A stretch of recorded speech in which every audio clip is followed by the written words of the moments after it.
G'day, my name's Dan Kaijser. I'm the Fulton Hogan project manager based here at Rissington Bridge. Behind me here you can see the bridge well underway.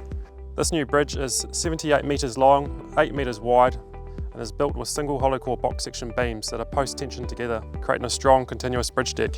The new bridge deck is about 1.3 metres taller than the original. That extra height reduces the bridge's vulnerability to future flood events and helps keep this vital connection open during severe weather.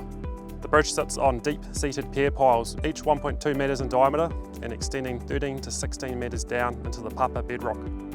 Construction of the main bridge structure is now largely complete. The remaining works include the pavements and drainage, which will tie the new bridge into the existing road network.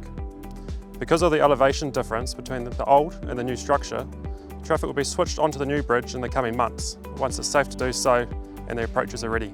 The old Bailey Bridge will be removed in the coming months. This involves putting it on rollers and sliding the bridge out in a sequence manner and lift it off and cart it off site.